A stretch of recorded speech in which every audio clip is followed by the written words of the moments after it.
DPK news, तेवर वही, अंदाज नया।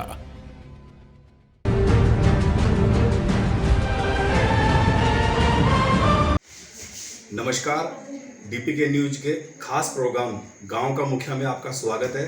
और आज हम पहुंचे हैं ग्राम पंचायत भुज में, जहां हम बात करेंगे सरपंच प्रत्याशी उम्मीदवार से।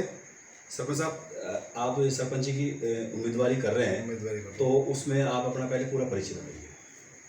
मेरा नाम कैलाश चंद्र गुप्ता है और कैलाश चंद्र गुप्ता है और शिक्षा के अंदर मैंने सेकंड ईयर पास की है। तो सरपंच साहब, गांव के अंदर अगर अपन बात करें, गांव की समस्याओं की बात करें, तो सबसे पहले तो मैं किसानों की बात करता हूं। किसानों के खेत होते हैं, वहाँ पे आवारा पशु जो होते हैं वो किसानों की फसलों को बर्बाद कर देते हैं। तो उसके लिए आपके क्या प्रयास रहेंगे आवारा पशुओं को लेकर? मेरा ये प्रयास रहेगा कि इसमें है ना जो लाखों रुपए की एक बात फसल खराब हो जाती है, हमारा पशु की वजह से है ना जो लोग लाखों रुपए के तार बाउंड्री है, इसके लिए एक बात नुकसान होता है। इसके बजाय को गौशाला का निर्माण किया जाए, उससे हमारा पशुओं का एक बात कल्याण हो जाएगा और एक बात नुकसान से भरपाई हो जाएगी। नुकसान नहीं होगा। लेकिन सरपंच साहब कहते हैं ना कि शिक्षा का ज्ञान है वो सबसे बड़ा ज्ञान है, ग्रंथों में भी लिखा हुआ है। तो शिक्षा के क्षेत्र में आपके क्या प्रयास रहेंगे और अभी वर्तमान में शिक्षा की क्या स्थिति है? शिक्षा की स्थिति यह है कि वैसे तो एक बात है, शिक्षा में एक बात है, हर वर्ग में शिक्षा का होना बहुत ज़रूरी है। यह एक तो महिलाओं के लिए एक बात है, स्कूल नहीं है, बच्चों के लिए और ऐसा शिक्षा की नई नीति लागू हो जो एक बात है हर आदमी को शिक्षा मिले। हर प्रयास में ये रहेगा वही शिक्षा में है जो कोई भी अनपढ़ नहीं हो, एक बात है गाँव के अंदर। और पूर्ण रूप से जो शिक्षा एक बात है हर परिवार के लिए एक बात है, पूरी चीज़ होनी चाहिए शिक्षा की। शिक्षा हर परिवार को मिले, लेकिन सरपंच साहब वो एक कहता है ना कि जल है तो जीवन है, जल के बिना कुछ नहीं है। तो गांव के अंदर अभी पानी की क्या समस्या है और उसके समाधान के लिए आप अगर जनता आपको चुनती है तो आपके क्या प्रयास रहेंगे? पानी के लिए है कि गांव में तो एक बात है, पानी फिर भी उपलब्ध हो जाता है। बाकी गांव के आसपास के डाणियों में हुआ, उसके आसपास में तो लाइन गड़ी है, भी न पानी की समस्या एक बात मिटी है। कहीं पानी पहुंचता है, कहीं नहीं पहुंचता है, कहीं पाइपलाइन टूटी हुई है, कहीं मोटर गड़ी हुई है। सुचारू रूप से अगर एक बात मेरा यही प्रयास रहेगा कि हर जगह एक बात पाइपलाइन डाली जाए और पानी की व्यवस्था की जाए और स्वच्छ जल का एक बात है, सबको स्वच्छ जल मिले, ये मेरा प्रयास रहेगा।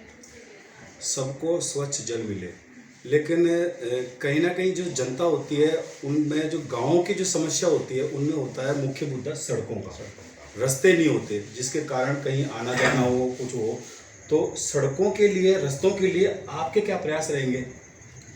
मैंने अभी एक बात पूरे गांव में घूम रहा हूँ, हर आदमी की एक समस्या है कि साहब हमारे डाणियों में जाने का रास्ता नहीं है, और है तो एक बात इतना छोटा रास्ता है कि 4 व्हीलर उसमें जा ही नहीं सकता है। तो मेरा ये उद्देश्य रहेगा सबसे पहला कि मेन सड़क से एक बात है हर खेत के अंदर जाने की व्यवस्था हो, हर डाणी में जाने की व्यवस्था हो, तो उसमें ग्रेवल सड़क बन जाए।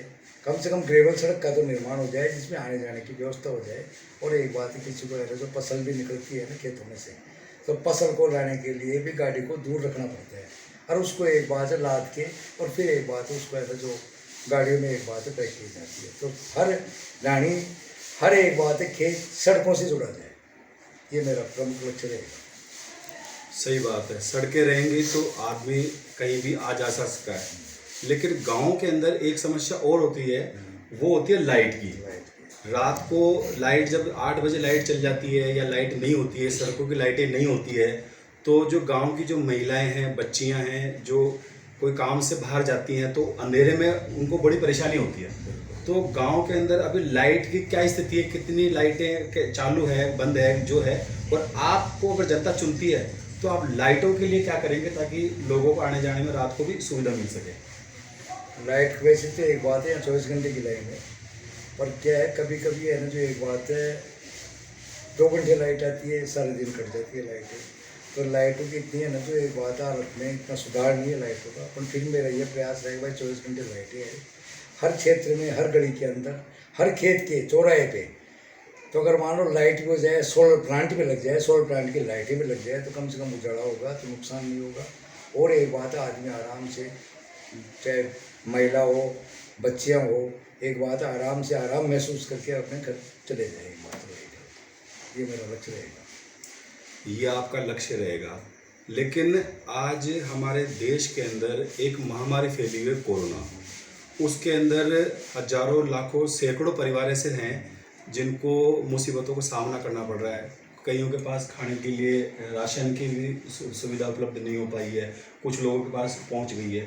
तो इस महामारी के बीच में, इस बड़ी आपदा के बीच में आपकी क्या भूमिका रही? बिना पद पे रहते हुए आपने क्या मतलब उनको, जनता को सहयोग किया, कैसे जनता के बीच में रहे, वो भी बताइए। एक बात है, मैं बताऊँ आपको, कोरोना काल में मैंने ना जो मेरे हिसाब से जो भी मदद की है ना, वो सबको मालूम। मेरे पास एक बार एमएलए साहब का फ़ोन है, पूर्व एमएलए साहब का, बीजेपी का था एमएलए, उसका फ़ोन आया कि साहब आपको एक बात है, मैं 15 परिवारों को भेज रहा हूँ और 15 परिवारों को आपको मदद कर दीजिए, आप शायद भेजवा, जरूर मेरी मदद होगी, मैं करूँगा इसको। तो मेरी तो भूमिका ये है कि जो भी मेरे पास कभी फ़ोन आए, साहब मेरे पास आटा नहीं है, दाल नहीं है, तो मैंने एक बात है उसी टाइम उसकी एक बात है आगे होकर मदद की है।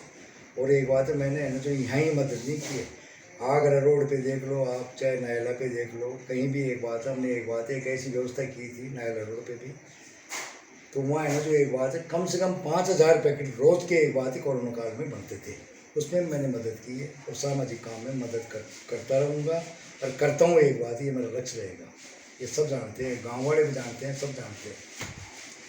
आप जनता की मदद करते रहे हैं और करते रहेंगे, ऐसा आपका कहना है।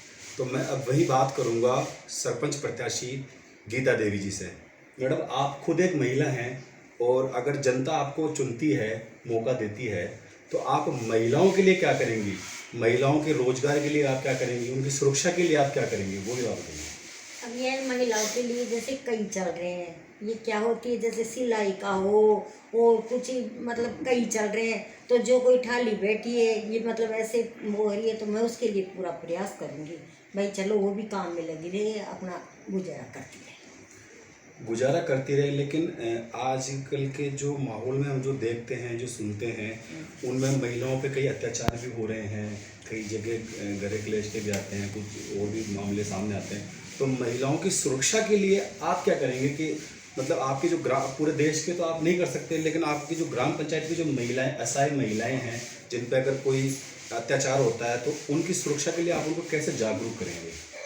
अब जागरूक तो यही है कि ये जागरूक करेंगे, पूछेंगे उनके जाके भाई आपकी क्या है क्या नहीं है, घर क्लेश है कि भाई और कुछ कोई दूसरा है, तो उसकी जो हो सकेगी वो जरूर हम सेवा करेंगे।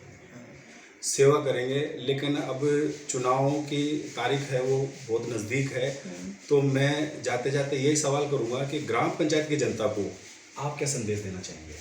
मैं ये संदेश देना चाहूँ कि ईमानदारी से काम करो और ऐसे ईमानदार व्यक्ति का एक बात चयन करो जो योग्य हो, कर्मठ कार्यकर्ता हो, ईमानदार हो। हर आदमी, हर एक बात गरीब आदमी की समस्या सुने, यही मेरा प्रमुख लक्ष्य है। तो ये थे हमारे साथ में कैलाश चंद जी और गीता देवी जी, सरपंच प्रत्याशी। और आप देखते रहिए DPK न्यूज। नमस्कार।